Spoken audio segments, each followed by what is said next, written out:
pues ya estamos aquí y tenemos a Mónica Uribe que está con nosotros. ¿Cómo estás, hermosa? Bienvenida. Muy bien, muchísimas gracias. Hola, Moni, buenos días. ¿Cómo estás? Buenos días. Muy bien. Al contrario, muy contentos, pero ya queremos saber quién es Ignacio de Jerusalén. Bueno, Ignacio de Jerusalén fue un músico italiano que nació en Nápoles, en Lecce, que llegó a México de una forma extraordinaria, porque era un músico básicamente de corte y de teatro, que llegó a ser maestro de capilla de la Catedral de México. Ok. Fue el segundo maestro de capilla más importante. El primero fue, obviamente, Manuel de Sumaya, y el que lo sustituye de alguna manera es Ignacio de Jerusalén.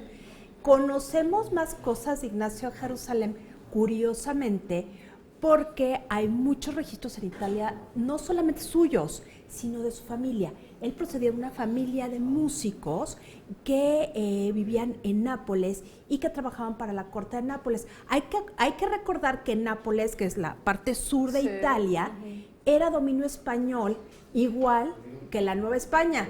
Entonces también venía mucha gente de esa zona de Italia a lo que hoy es México.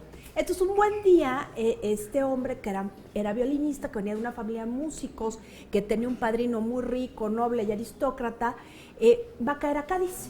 Okay. Va a caer a Cádiz y es el músico del Teatro Coliseo.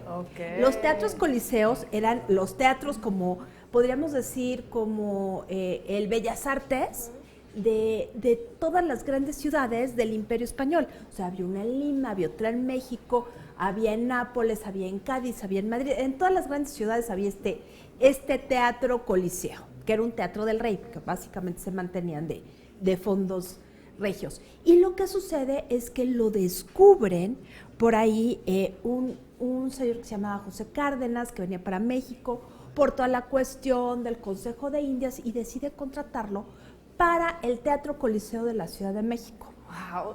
Entonces llega a México más o menos en 1742. O sea, no es como Sumaya, que tiene un origen religioso y un destino religioso. Sí, no, este era completamente, por así decirlo, laico, lego, no tenía nada que ver. O sea, componía ahora sí que para los actores de la legua, y terminó componiendo una de las obras más hermosas. Y creo que importantes, ¿no? Y hablando de las obras, de estos archivos musicales que sin duda, ¿no?, representaron a él en su creación, ¿dónde actualmente están presentes esos archivos? Hay varios archivos. Hay 3 en la Ciudad de México importantes. Excelente. Uno, el de Lina.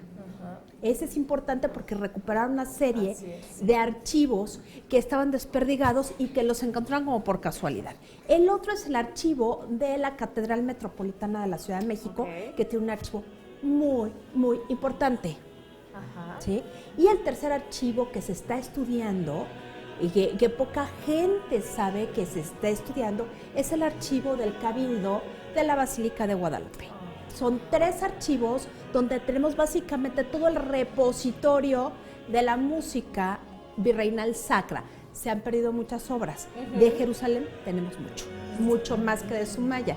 Wow, para poder apreciarlo. Él era violinista, ¿no? Él era violinista de origen, él no cantaba, a diferencia de Sumaya, que sí cantaba.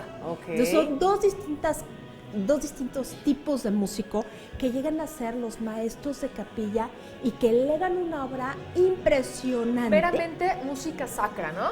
Bueno, Jerusalén tiene otras cosas, pero es bueno saberlo. El legado básico de Jerusalén que se conserva la música sacra en México es la música sacra. Y que no solamente es en México, es desde Estados Unidos hasta Guatemala. Claro. Todo el virreinato, la Nueva España y, bueno, Nuevo México, Nueva Vizcaya y Nueva Galicia. Interesante. Es muy interesante la de los músicos que estuvieron en el siglo XVIII en la Ciudad de México. Y que además es una breve continuación de lo que nos comentabas la semana pasada.